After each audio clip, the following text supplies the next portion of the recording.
Assalamualaikum warahmatullahi wabarakatuh.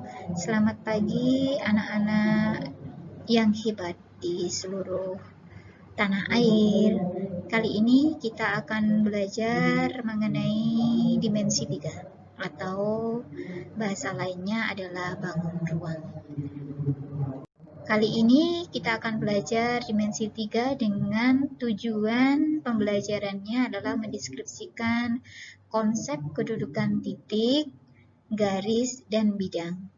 Baik itu antar titik, antara garis, garis dan bidang, serta bidang dan bidang. Itu adalah yang akan kita pelajari kali ini. Baik, yang pertama kita bahas atau kita pelajari tentang kedudukan titik, garis, dan bidang.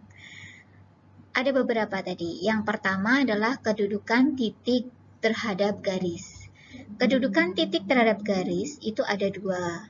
Yang pertama adalah titik yang terletak pada garis. Yang ada di gambar di sini bisa dicontohkan, titik yang terletak pada garis itu adalah titik A. Jadi titik A itu terletak pada garis yang ada di sini. Kemudian yang kedua adalah titik yang terletak di luar garis.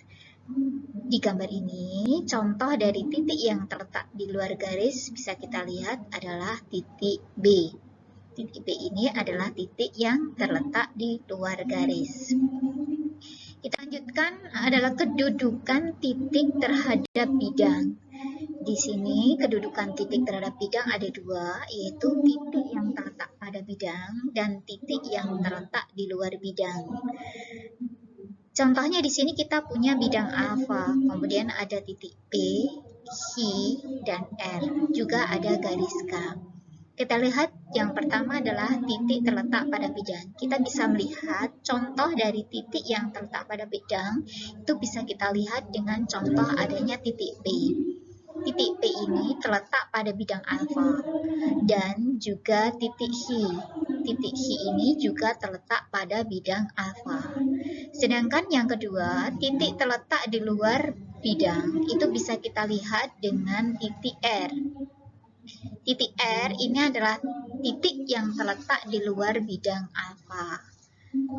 Oke, untuk kedudukan titik terhadap bidang sudah selesai. Kita lanjutkan ke materi selanjutnya, yaitu kedudukan garis terhadap garis lain. Kedudukan garis terhadap garis lain itu ada tiga. Yang pertama adalah dua garis yang berpotongan. Selanjutnya yang kedua adalah dua garis yang sejajar, dan yang ketiga adalah dua garis itu disebut dengan bersilangan atau kita katakan dengan bersilangan. Kita bisa melihat pada gambar berikut sebagai contoh. Kita punya bidang alfa, kemudian punya garis M, N, K, kemudian juga punya garis P yang menembus bidang alfa. Kemudian kita lihat contoh dari dua garis yang berpotongan. Dua garis yang berpotongan bisa kita lihat pada contoh di sini adalah antara garis M dengan garis K. Oke, itu adalah dua garis yang berpotongan. Adakah yang lain? Ada, yaitu garis M dan garis K. Jadi garis M, N, dan garis K ini juga berpotongan. Selanjutnya kita akan melangkah ke yang kedua, yaitu dua garis yang sejajar. Dua garis sejajar bisa kita lihat contohnya di sini adalah garis M dan garis N. Garis M dan N ini adalah dua garis yang sejajar. Selanjutnya yang ketiga itu adalah dua garis yang bersilangan. Dua garis yang bersilangan bisa kita lihat yaitu antara garis, contohnya adalah garis P dan juga garis M. Kenapa bersilangan? Dia menembus, garis P ini menembus bidang alfa, sedangkan M itu terletak pada bidang alfa. Jadi dia tidak akan pernah ketemu garis P dan M, meskipun terlihat seperti berpotongannya, tapi dia tidak berpotongan, dia bersilangan. Ada yang lain, bisa saja itu adalah P dengan garis N. Ini juga bersilangan. Sama halnya juga garis P dengan garis K. Ini juga dua garis yang bersilangan sehingga tidak ketemu karena yang satu menembus, ini tidak melalui ketiga garis yang terletak pada bidang alfa. Itu adalah kedudukan garis terhadap garis yang lainnya. Kita lanjutkan untuk kedudukan garis terhadap bidang.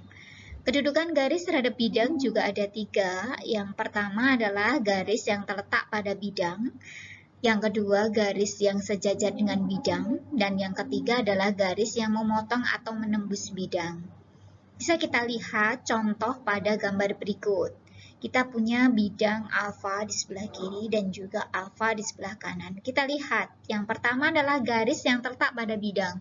Garis yang terletak pada bidang ini bisa kita lihat banyak sekali contohnya.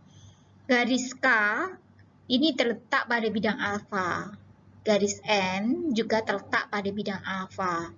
Garis H juga terletak pada bidang alfa. Jadi bisa kita lihat bahwa garis-garis K, N, dan Q itu terletak pada bidang alfa. Yang kedua adalah garis yang sejajar dengan bidang. Garis yang sejajar dengan bidang itu bisa kita lihat dengan garis M dengan bidang alfa. Kenapa kita katakan bahwa garis M ini sejajar dengan bidang alfa?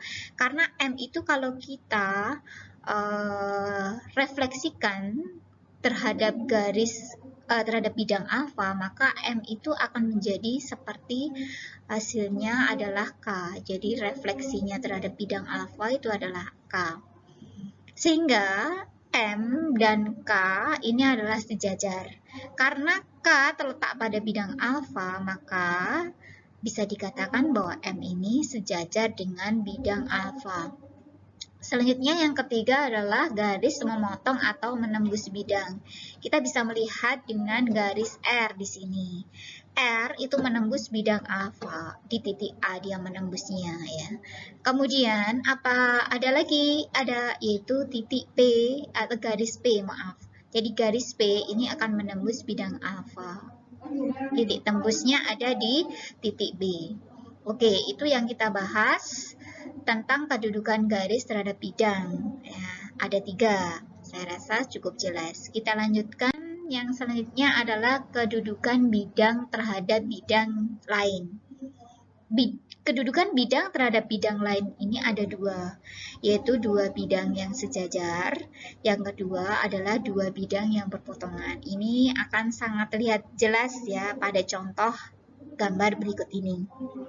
Alfa dan beta sebelah kiri ini bisa dikatakan dengan 2 bidang yang sejajar. Tidak akan pernah bertemu dia, jadi sejajar.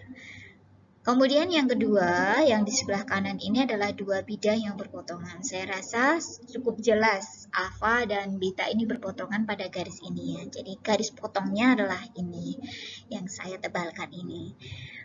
Oke, saya rasa untuk kedudukan titik, garis, dan bidang cukup jelas.